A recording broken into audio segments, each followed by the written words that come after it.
guys, welcome back to my channel. In this tutorial, I'm going to show you the best way how you can stack your cake, including an extra filling inside. What I've got in front of me is my raspberry sponge cake here. I've actually baked this sponge cake in 3 separate tins because it's going to a friend of mine and she prefers sponge to buttercream. I know, she's crazy, right? So she wanted more sponge to buttercream ratio. So what I did, I actually made my regular sponge cake recipe, but times it by 1.5 and spread it out amongst 3 tins, and I won't cut these in half. I'm just gonna use them as thicker sponges. But what I do wanna do is add an extra filling of my lemon and raspberry curd. You can find this recipe on my YouTube channel. I've recently done a tutorial on how to make exactly this. I love the combination of lemon and raspberry, so I've soaked these cakes in a lemon syrup. They've got the raspberry cooked into the sponge, and I think a perfect pairing is going to be with this extra lemon curd center. But it's not as simple as it sounds. There are a couple of things that you need to know if you do want to add a filling. Now, imagine adding a slightly looser filling to your cake. The cake's going to be a little bit prone to wobbling around, especially if it's going on a long journey. So I'm going to show you 2 different ways of how to stack and fill your cakes with an extra filling so it's completely secure and you won't have to worry about any running buttercream or jam or fillings. So what I've done already is secure the first piece of sponge to my cake board, and I've got my Swiss meringue buttercream here, which I usually pipe in a spiral to get that nice layer of buttercream. But because we want that added filling, what I need to do is create a dam, it's called. So I'm going to pipe a border of buttercream that's going to hold the filling inside, like so. So starting from the outside, pipe an even border all the way around the cake.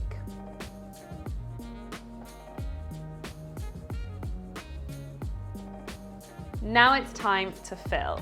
So I've got my curd here with a teaspoon, and even though it's tempting to add as much filling as possible, if you add too much filling, you're at risk of having the cake sliding. So I'm actually only going to start off with a couple of heaped teaspoons and use the back of the spoon to spread it out to the edge of the cake, where that border of buttercream is.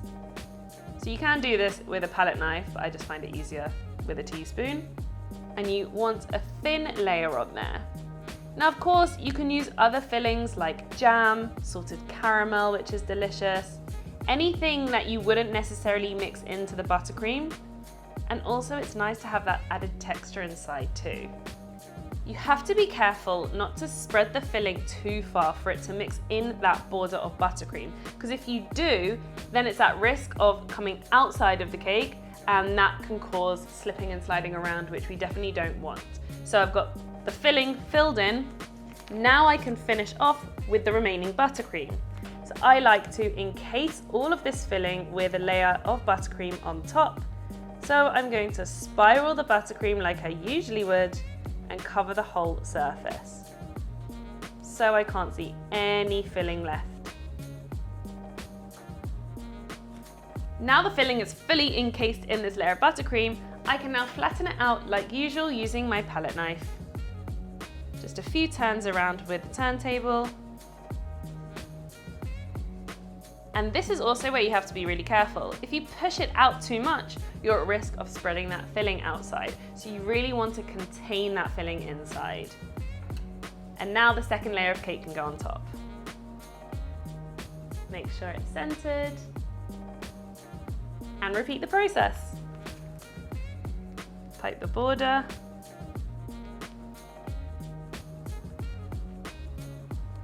Spoon in the filling. Spread it out. So I've actually seen people add the filling like this and then go on with another cake layer, and there's actually nothing wrong with that. But I see it as once you've cut the cake, you want every bite of this cake to have the same proportion of sponge, filling, and buttercream.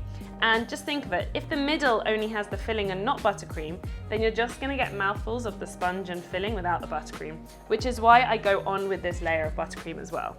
So once again, fill the whole layer with my buttercream. And I forgot to mention, I did just keep this buttercream vanilla flavor. Even it out with my palette knife.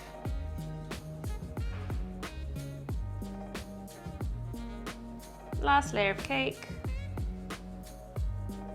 And then for extra security, I always go around with more buttercream where the layers meet to really secure that buttercream and filling inside. And this obviously adds that extra buttercream for the crumb coat, so I'm going to finish off the crumb coat now like I usually would, with a little bit of buttercream on the top, around the bottom, and then spread it out on the top like I usually would, moving the buttercream side to side and encasing all those crumbs. Same on the side, pushing that buttercream really inside, making sure that filling is nice and secure. Now, if you're at this stage and you start seeing your filling spill out, then just avoid the area it's spilling and get your crumb coat on as quick as possible, put it in the freezer, and then do a second layer for your crumb coat.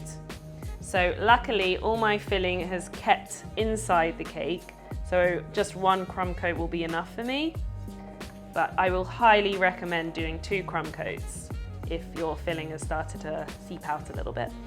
So I'm just gonna finish this crumb coat off like I normally would.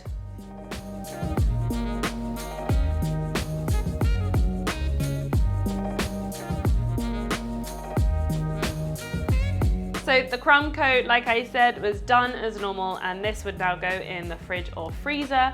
So now what I'm gonna do is actually show you how to do this on a 4-inch cake, but with a slightly different technique.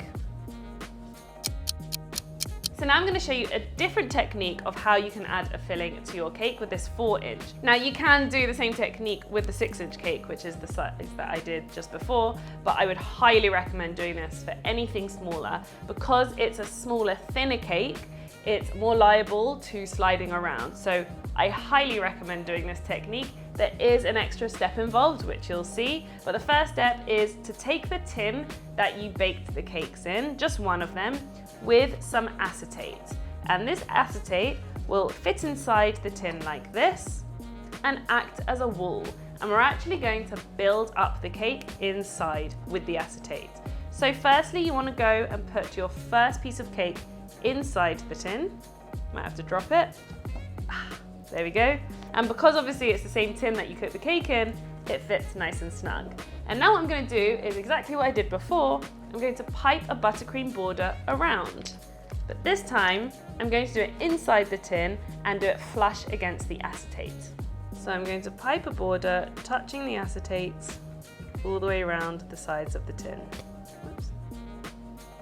Now it is a little bit more difficult to keep it even, but as long as it's flush against the acetate like that, it's perfectly fine. Now I'm just going to get a spoonful of my chosen filling, place it inside, and because of the height, it's a little bit more awkward to spread it out, but again, I just use the teaspoon to get it as close to the edge as possible. And you can always add more if needed. But just remember, don't make it too thick with the filling. Then, as last time, you want to fill the rest of that layer up with buttercream by spiraling.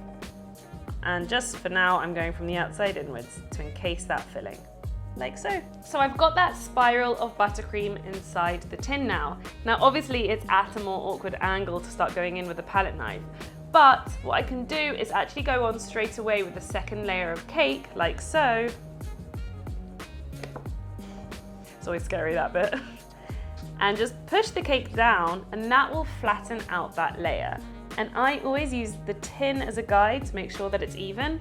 And now I'm going to do the exact same thing before to the next 2 layers and add that layer of filling.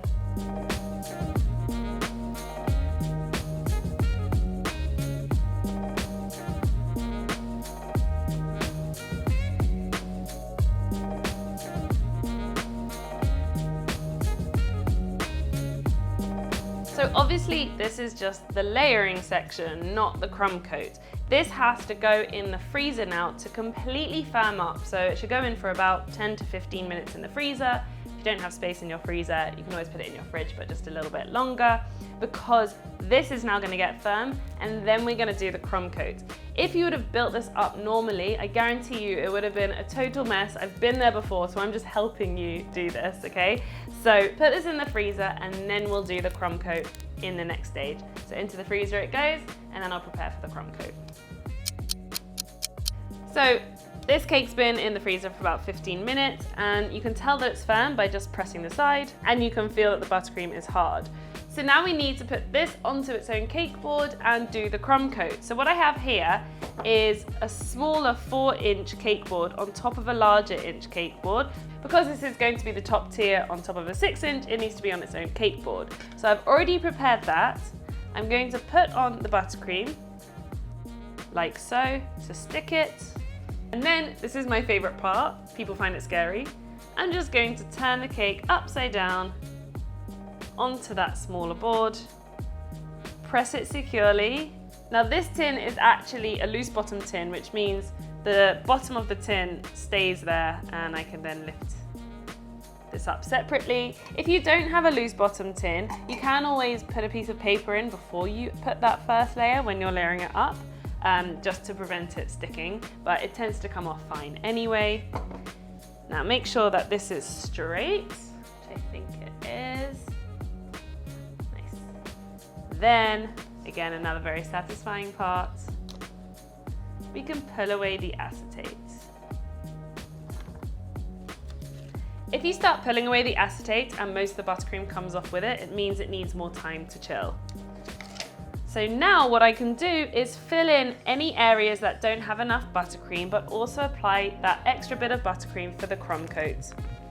So like I usually would, pipe around the side and fill in, and you can see that none of that inside filling of the curd has come through, which means it's nice and secure inside. And now I can apply this crumb coat without the cake moving around so much. So once again, even if I'm not adding a filling, I always do this technique with the acetate with a 4-inch cake. It's just so much easier to ice, and it moves around less, especially because it's so small. And then I can finish the crumb coat off like I usually would.